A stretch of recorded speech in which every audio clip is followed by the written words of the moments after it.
है, यही दुनिया का सबसे बड़ा धर्म है और इससे ज़्यादा बड़ा दूसरा कोई धर्म नहीं।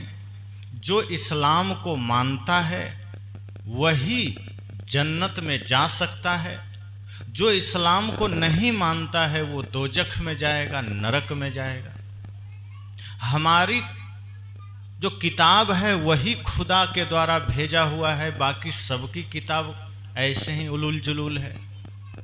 हमारा खुदा ही सबका मालिक है, उसी ने दुनिया बनाई है, उसी का सारा संसार है। इस तरह लो और मौलवियों को बड़ा घमंड हो गया और वे लोग इतने घमंड में चूर हो गए कि कुछ मुल्ले और कुछ मौलवी सदगुरु कबीर के पास चले गए उनसे सवाल करने, क्योंकि वे जानते थे सदगुरु कबीर बड़े निष्पक्ष संत हैं और बड़े पहुंचे हुए संत हैं।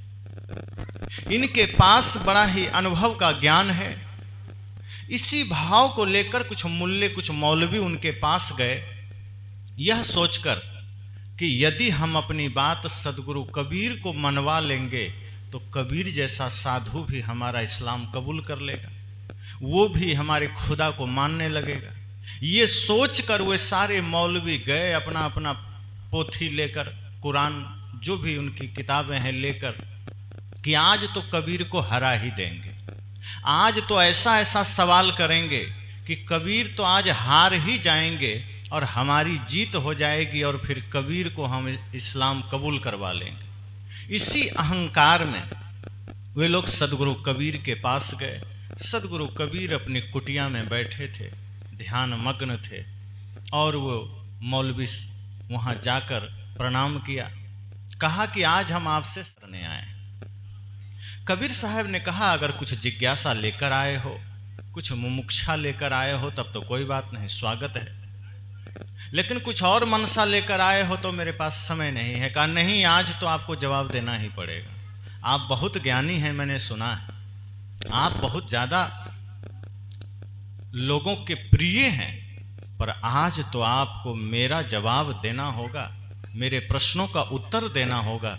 कबीर साहब ने कहा अगर तुम इसी मनसा से आए हो तो बैठो। साहब ने कहा कहो तुम्हारा क्या प्रश्न है और क्या तुम चाहते हो मुझसे। उन मौलवियों ने कहा कि हे सदगुरु कबीर, मैंने खुदा का पता लगा लिया है, मेरा खुदा ही इस दुनिया को बनाया है और मेरा खुदा ही सबका मालिक है, उसी की इच्छा से सब कुछ होता है, उसकी इच्छा के बिना यहां कुछ भी नहीं होता और उसको मानने वाला, उसकी इबादत करने वाला ही जन्नत में जाएगा, स्वर्ग में जाएगा।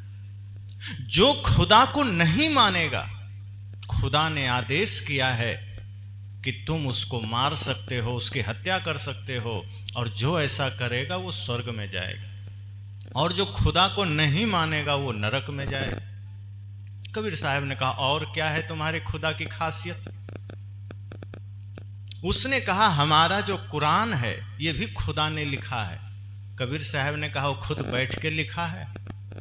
कहा ये तो नहीं पता, लेकिन ये किताब उसी का भेजा हुआ है। कबीर साहब ने कहा तुम्हारा खुदा ऊपर प्रेस बैठा के रखा है जो छाप के भेज दिया। उन लोगों ने कहा साहब आप तो मजाक कर रहे हैं, लेकिन ये किताब हमारे खुदा ने ही भेजा है और हम लोग उसी के अनुसार चल रहे हैं, उसी में लिखा है सब बात, इसलिए हमारे खुदा का पता चल गया। हमारे खुदा ही सब कुछ हैं और उन्हीं के दरबार में हम लोगों को जाना है, उन्हीं के द्वार में हम लोगों को हाजिरी लगाना है। आप भी चलिए, आपको भी आना है और नहीं दे पाए तो खुदा के यहाँ जाना होगा। साहब ने कहा तुम्हारी बात खत्म हो गई। उन लोगों ने कहा हो गई, अब आप उत्तर दीजिए, पूछिए क्या पूछना है। तब साहब ने शुरू किया अपना सवाल। कहा ए मौलवियों, ए फकीरों, ए दरवेशों, तुमसे मेरा कुछ सवाल है। अगर मेरे सवाल का जवाब तुमने सही सही दे दिया तो मैं अभी ही इस्लाम में चला जाऊंगा, तो मैं अभी ही तुम्हारे खुदा को मानने लगूंगा, और यदि तुमने जवाब नहीं दिया तो तुम नरक में जाओगे। मौलवियों ने सोचा कहीं हम उल्टा तो नहीं फंस जाएंगे, हम तो आए थे साहब को फंसाने, कहीं हम ही ना फंस जाएं। फिर भी वो लोग धीरे भीतर से डरते हुए कहा, पूछिए क्या कहना है। तब साहब अपने पद के माध्यम से इसी 49वीं रमैनी में पूछते हैं कि दर की बात कहो दरवेशा, वाद साह है कौने भेसा। कहाँ कूच कहाँ करे मुकामा, मैं तो ही पूछो मुसलमाना। लाल जर्द की नाना बाना, कौन सुरती को करो सलामा। काजी काज करहु तुम कैसा, घर घर जबह कराबहु भैसा। बकरी मुर्गी किन फुरमाया, किसके कहे तुम छुरी चलाया। दर्द न जानहु पीर कहाबहु, बैता पढ़ी पढ़ी जग भरमाबो। कहीं कबीर एक सैयद बहावे, आप सरीखा जग कबुलावे। दिन को रहत है रोजा, रात हनत है गाय। यह खून वह बंदगी क्यों कर खुशी खुराए। साहब ने पद में इतना सारा प्रश्न और उत्तर दोनों डाल दिया कि मौलवी तो चक्कर खा के गिर पड़े। कुछ को तो समझ में भी नहीं आई। लोगों ने कहा इसका अर्थ समझाइए। साहब ने कहा, दर की बात कहो दरवेशा। तुम जिस खुदा की दरबार की बात कर रहे हो, तुम जिस अपने पैगंबर के दरबार की बात कर रहे हो, दर की बात कहो दरवेशा। तुम अपने उस दरबार की बात मुझसे बताओ, उसका पता बताओ, कहाँ है वो दरबार। तुम जिस दरबार की बात कर रहे हो इस धरती पर है कि आकाश में है। अब वो लोग तो घबरा गए, कहा देखे तो हम नहीं हैं। कहा फिर कैसे बोल रहे हो, उसका पता चल गया है। अगर इस धरती पर है तो धरती पर निर्मित जो कुछ भी है वो सब जड़ है, और जो जड़ है उसका नाश होना तय है। और तुम तो कहते हो हमारी खुदा ने ही सब कुछ बनाया है। तो जब तुम्हारी खुदा ने ही सब कुछ बनाया है तो उसका दरबार धरती में है कि आकाश में है, उसका पता बताओ। बादशाह है कौने भेसा, और ये बताओ कि तुम्हारी खुदा का वेश क्या है, उसको तुमने पहचाना कैसे, वो कैसा कपड़ा पहनता है, कैसा दिखता है, तुमने देखा है। अब वो लोग चुप हो गए, कहे नहीं देखे तो नहीं है। कहा फिर कैसे कह रहे हो कि हमने खुदा को जान लिया और पता लगा लिया। जब खुदा का तुम्हें वेश पता नहीं है, खुदा का शकल सूरत पता नहीं है, उसका दरबार, उसका पता ठिकाना पता नहीं है, तो मेरे पास तुम क्या लेकर आ गए। पहले पूरी जानकारी तो लेकर आना चाहिए। जिस खुदा की तुम मुझसे चर्चा करने आए हो उसका तो तुम्हें कुछ पता ही नहीं है कि वो दिखता कैसा है, उसका घर मकान कहाँ है। आगे साहब कहते कहाँ कुछ कहाँ करे मुकामा। तुम ये भी बता दो कि वो कहाँ आता है कहाँ जाता है। तुम कह रहे हो एक जगह नहीं रहते हैं, तो कहाँ से आ रहा है कहाँ जा रहा है। ए मुसलमानों, मैं तुमसे पूछ रहा हूँ, ये बताओ कि तुम्हारा खुदा कहाँ से आया और कहाँ जा रहा है।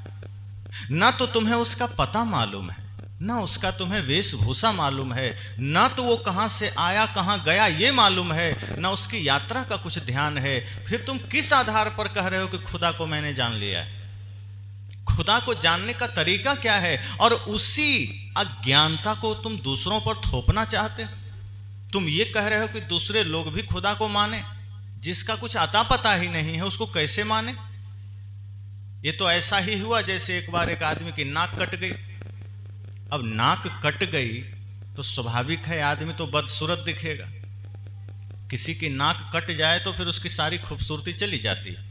तो उसकी गलती से कहीं नाक कट गई तो लोगों ने कहा कैसे कटी।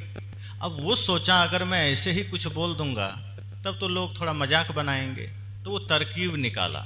वो सोचा कुछ ऐसा बोल लें कि दो चार लोग और नाक कटा लें ताकि हमारे साथ दो चार लोग शामिल हो जाएं। तो अब एक से भला दो, एक की नाक कटी और चार पांच की और कट जाए तो संतोष मिलता है कि नहीं मेरा अकेले का नहीं और भी दो चार लोग हैं, तो उसको भी लोग शकल से बदसूरत कहेंगे, हमको अकेले थोड़े कहेंगे। तो वो बहुत दिमाग लगाया, सोचा बेचारा क्या किया जाए।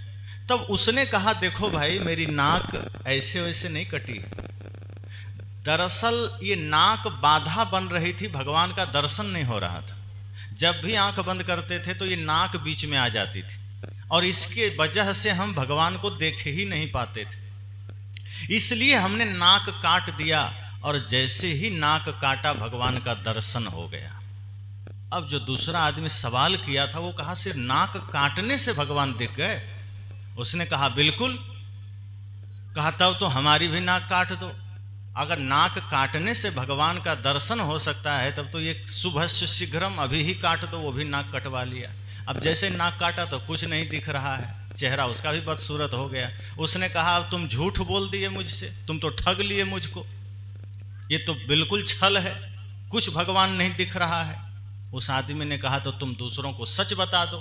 कहा नहीं, हम क्यों सच बताएं, हम भी यही बताएंगे कि भगवान के दर्शन में बाधा है, क्योंकि हम अकेले क्यों कटाएं।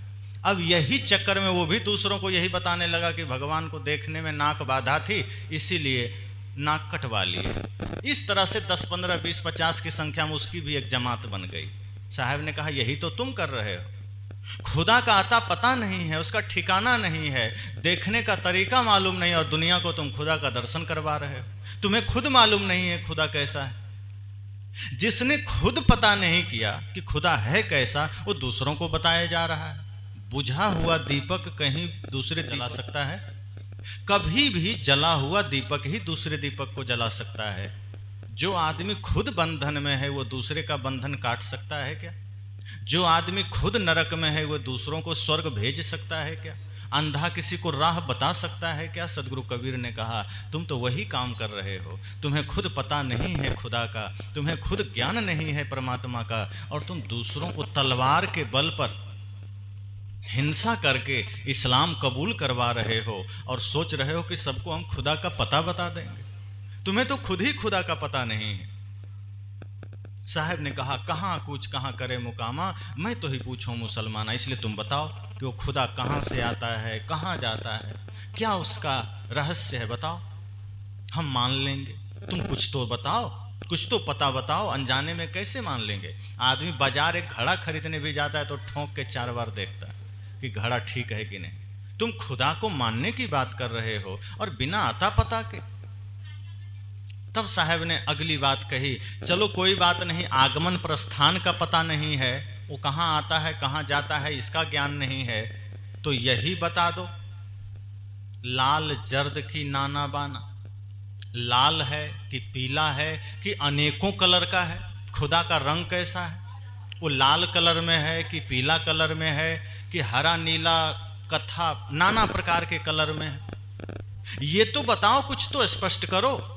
ए मौलवी, इतना तो बताओ कि तुम्हारे खुदा का रंग रूप क्या है, कलर क्या है, लाल है कि पीला है, जर्द मतलब पीला, पीला है कि सफ़ेद है, कौन सा कलर का है। क्योंकि कुछ तो बताओ जिसको हम सलाम करें, किस रूप को हम सलाम करें, किस रूप को हम नमस्कार करें।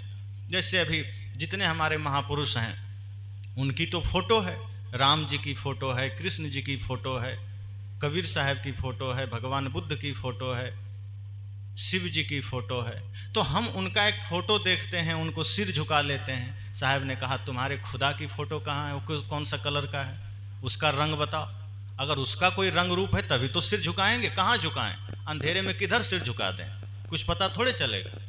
अब तुम इस तरह से बात कर रहे हो कि खुदा का आता पता है, तो तुम बताओ ना सही। सच तो ये है कि तुम अपनी अज्ञानता को छिपा रहे हो, ना तुम्हें खुदा का ज्ञान है ना तुझे खुद का ज्ञान है। और सच तो ये है कि जिस दिन तुम्हें खुद का ज्ञान हो जाएगा उसी दिन तुम्हें खुदा का ज्ञान हो जाएगा। और खुद के सत्य से तुम अनजान हो और अनजाने में तुम खुदा को दिखा रहे हो। अब अनजाने में खुदा कहीं दिखेगा? खुदा का ज्ञान उसे ही हो सकता है जिसे खुद का ज्ञान है, और जिसे खुद का ज्ञान है फिर उसे यहाँ तहाँ झांकने की जरूरत नहीं है। फिर तो जहाँ देखेगा वहीं खुदा का दर्शन होगा, फिर तो जिसमें देखेगा वहीं खुदा का दर्शन होगा। एक